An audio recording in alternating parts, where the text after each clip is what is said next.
Bonjour, aujourd'hui dans T'as vu ça sur YouTube, on va faire des dessins isométriques. Donc il faut prendre du papier isométrique ou alors le fabriquer soi-même, ce qu'on verra dans une autre vidéo. Pour le, pour le dessin qu'on va faire aujourd'hui, on va faire une petite ville isométrique, un peu à la Minecraft. Et on va avoir besoin comme matériel d'une règle. Un cutter, un crayon de papier, un taille-crayon et des aquarelles avec des pinceaux et de l'eau. C'est merveilleux. Alors ensuite ce qu'on va faire, c'est qu'on va d'abord couper un dessin, couper une feuille du carnet pour faire un dessin carré. Voilà. J'ai fait n'importe quoi.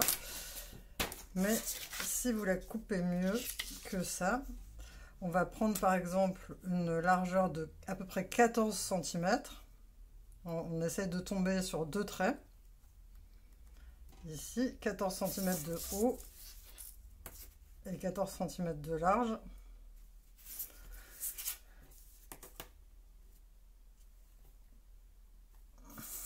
Voilà, 14 et 14.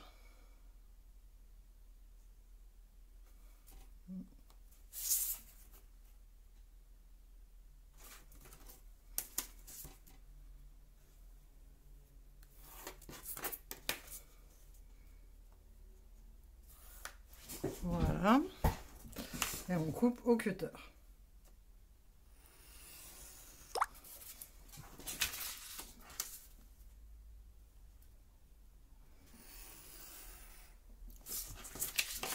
Ensuite, maintenant qu'on a notre feuille carrée, on va commencer à construire une petite ville isométrique. Pour ça, on prend le taille-crayon pour avoir un crayon bien taillé et une gomme. Et on va voir que sur cette feuille, en fait, avec les traits qui sont faits là, ça fait comme des sortes de petits cubes. On va partir à un petit trait, une petite section du bas, et on va dessiner comme ça, on va suivre les deux flèches qui vont vers le bas. Et on va entourer ici une forme qui se trouve être du coup 1, 2, 3, 4, 5, 6, un hexagone.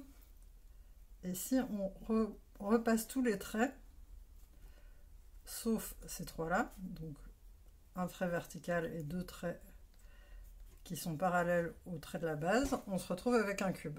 Ça va être notre première petite maison.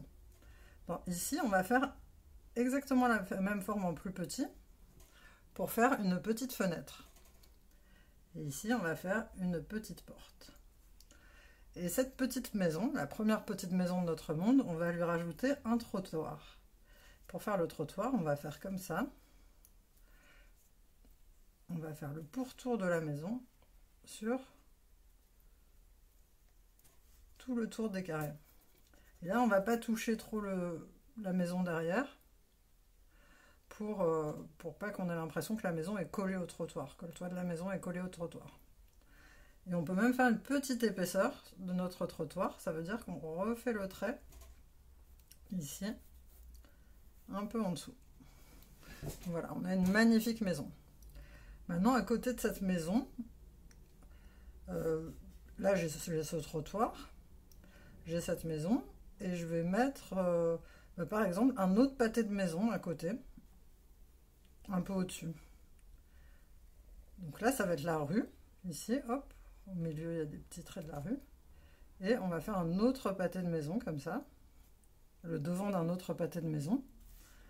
Alors ça veut dire que ici, il va faire 1, 2, 3 carreaux, et là 1, 2, 3 carreaux de côté. Et dans celui-là, au milieu, hop, on met la base de notre nouvelle maison. On dessine comme ça les deux murs de la maison. Et cette maison, peut-être que ça peut être autre chose qu'une toute petite maison avec toute carrée. On va lui mettre un toit. Alors pour faire un toit, en fait, ça va être ça va être rigolo. Il suffit en fait de redessiner ici et là, de repasser sur les 3 traits qui sont au-dessus, et tout à coup on a l'impression que c'est un toit. Si on fait des petits traits comme ça, qui suivent le trait du bord du toit, on a vraiment l'impression que c'est des tuiles. Après on peut mettre des petites intersections pour des traits perpendiculaires pour faire les tuiles. Et cette maison, on peut lui faire sa porte et sa fenêtre. Voilà, on a déjà 2 belles maisons. On finit le trottoir autour de cette maison-là. C'est bien organisé comme ville. Hein. Alors maintenant, on va faire un petit carré ici. Un autre petit trottoir. De 3 de ce côté et 3 de ce côté. En laissant des carreaux ici pour que la rue passe. Et comme dans cette ville, il n'y a pas beaucoup d'arbres, il n'y a pas beaucoup de végétation et d'eau, on va mettre ici, au milieu de ce petit carré, on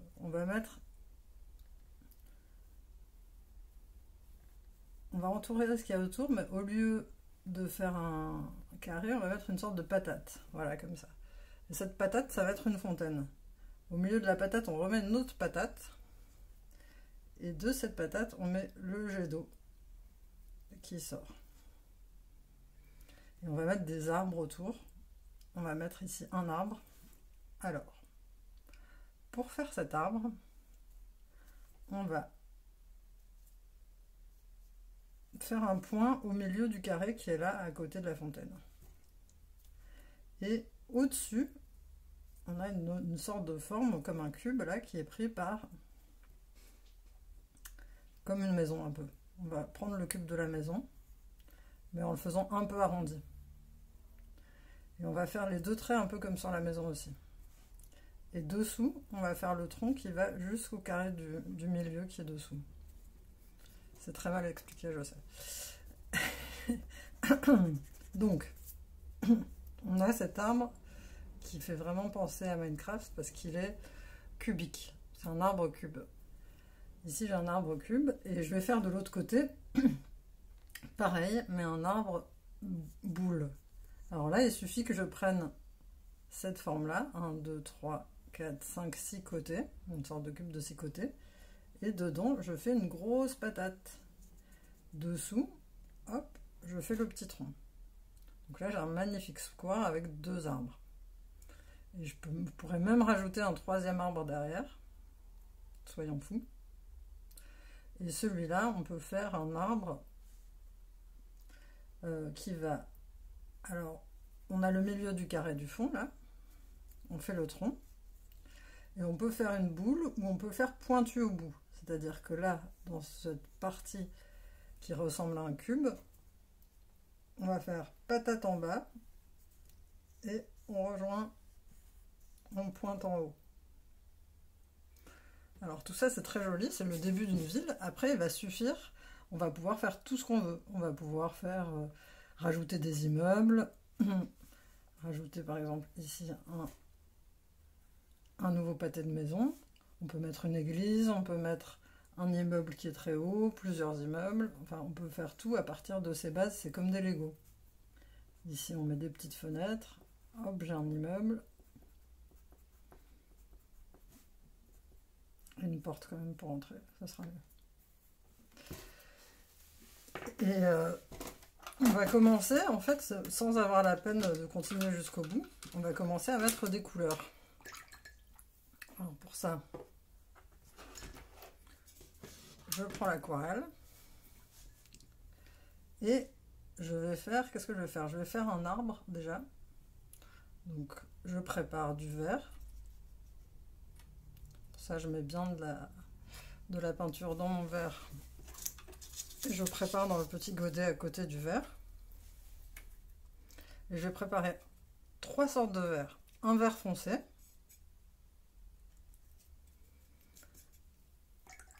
Après, je lave mon pinceau et je vais faire un mélange avec du jaune et du vert. Bon, là, il ne faut pas faire comme moi parce que ma palette est dégoûtante. Et je vais faire un 3e vert encore plus foncé, où je vais mélanger du bleu foncé du bleu foncé et du vert. Parce qu'avec cette méthode isométrique, ça permet de montrer vraiment comme les choses sont en volume. Donc cet arbre par exemple, là je lui mets le bleu le plus foncé. Parce qu'on va dire que le soleil vient de là-haut. Il vient d'ici. Je vais faire un magnifique soleil carré. Hop, voilà, ça c'est le soleil. Il est un peu vert en plus, c'est merveilleux. Donc ici, ça va être le côté le plus foncé. Après, on va avoir juste à côté un côté vert juste foncé, mais un peu plus clair. Et au-dessus, comme c'est ce qui est le plus éclairé par le soleil, on va mettre le vert clair, qui est mélangé avec du jaune. Alors là, c'est carrément du jaune. Voilà. On a un magnifique arbre. Et le deuxième arbre, eh ben lui, il n'est pas en cube. Alors comment on va faire? Eh ben on va faire comme si il avait deux côtés en fait. On va lui faire un côté foncé et un côté clair. Et tout s'est mélangé, mais c'est encore plus joli. Et l'arbre patate, qu'est-ce qu'on va en faire? Eh bien l'arbre patate, on va faire on va un peu tricher, on va faire comme s'il était un arbre cube. Et vous allez voir, ça va faire quelque chose de super, parce que ça va donner du volume sans qu'on voit la forme du cube. Donc on va colorier ça en foncé, ou enfin un vert avec beaucoup de bleu. Ce côté-là en vert un peu plus clair. Et c'est très bien si ça se touche parce que ça va se mélanger. Et le haut en vert très très clair. Et là, miracle, ça ressemble à un arbre. Alors pour le sol, ce qu'on va faire, c'est que on va mettre des ombres. On va continuer à mettre des ombres et on va faire un sol. On va faire une sorte de gris pour le sol, pour le trottoir, ici, un peu partout.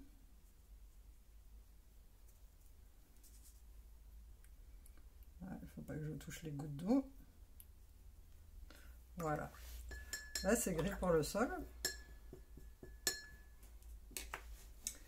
Et j'avais oublié de vous donner un des éléments du matériel. C'est le sèche-cheveux.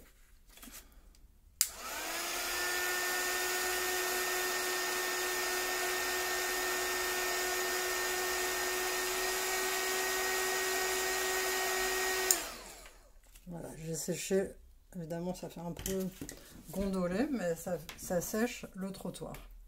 Maintenant que j'ai séché le trottoir, je vais mettre de l'ombre sous les arbres. Je vais prendre du bleu ou du violet, une couleur foncée à partir de bleu.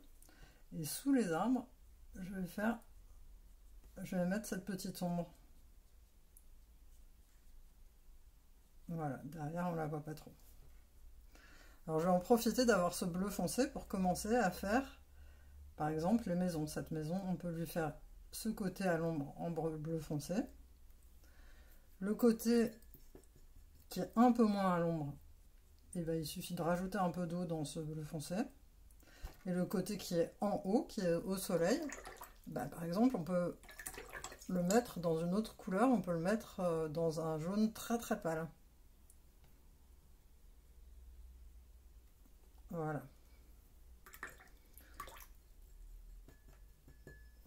Alors maintenant, on peut continuer à peindre les autres maisons de la même manière.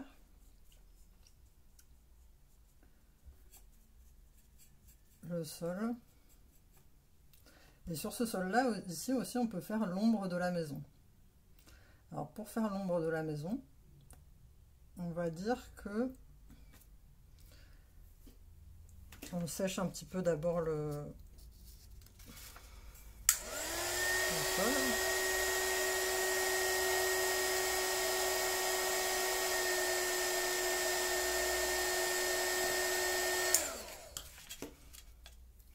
Et pour faire l'ombre, on peut dessiner d'abord la forme de l'ombre. On va dire comme ça que ça avance ici sur la moitié d'un carré de ce côté. Ça continue là, ça fait une pointe et la moitié d'un carré de l'autre côté comme ça. Bon, c'est une manière de faire l'ombre, hein. Ça peut être aussi, par exemple, on fait un trait comme ça et comme ça. Je pense que ce serait mieux comme ça d'ailleurs. Donc on part du coin qui est le plus près de nous de la maison, enfin, le plus sur le sol évidemment. On fait un trait horizontal, couché, plat, et quand on arrive à la ligne ici, au milieu de ce losange, on continue sur les deux carrés qui sont sur la droite. Et là ici on fait une ligne au milieu des carrés. Et ça va nous donner l'ombre de la maison qu'on colorie en un peu plus foncé que le trottoir. Donc plus la maison est haute, plus son ombre va être grande. Par exemple celle-là, on peut lui faire une ombre, on la voit pas mais elle continuerait hyper loin comme ça. Et du coup là elle serait comme ça aussi, plutôt. Sur la moitié de ce triangle et la moitié de ce triangle là.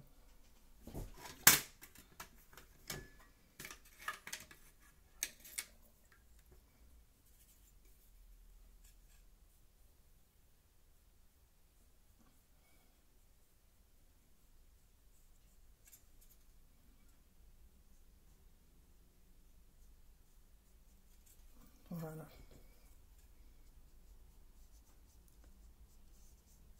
Et là, on sent bien la perspective et le volume dans cette image. Alors, c'est quand même super espacé, hein. On peut aussi rajouter, ici encore une rue, un pâté de maison. Puis on peut se dire qu'ici, c'est un centre commercial ou quelque chose avec beaucoup d'immeubles. Donc on fait un immeuble comme ça qui fait 3 cubes de haut. Et puis à côté, on en met un qui fait 2 cubes, mais les uns à côté des autres.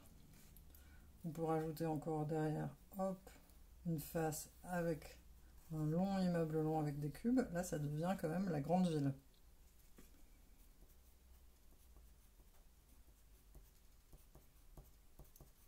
Mais sinon, on peut garder que des petites maisons, comme ça. Ou alors, on peut faire là, à partir de là, on peut se dire, lui, je l'ai fait un petit peu plus grand, ce carré-là. Ici, on peut se dire qu'il y a une maison cube, avec un toit.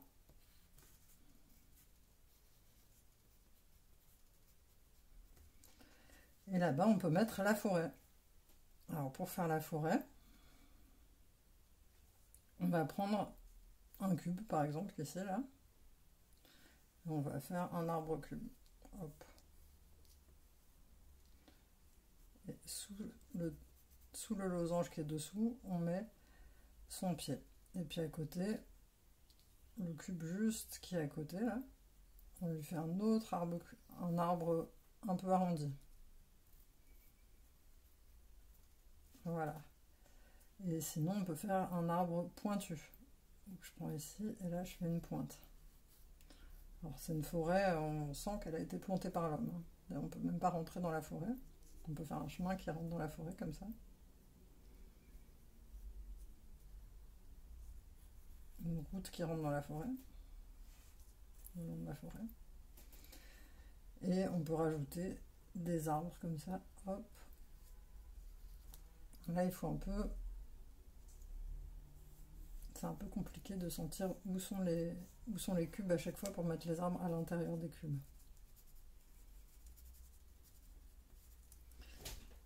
Alors là, du coup, ici derrière, soit on met un arbre carré, soit on met des arbres pointus. On fait des pointes comme ça dans chaque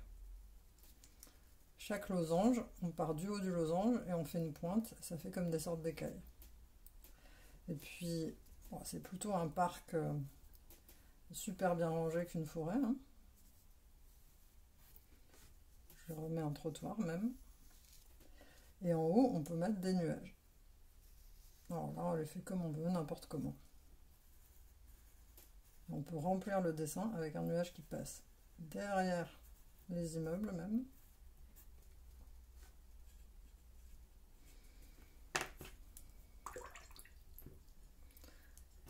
Et ensuite, ce qui peut être joli aussi, c'est de faire ces nuages, de les colorer, mais de prendre compte des petits losanges qui sont à l'intérieur, enfin des petits triangles, pour les colorier avec des bleus différents, des gris, des bleus différents, des roses, pour...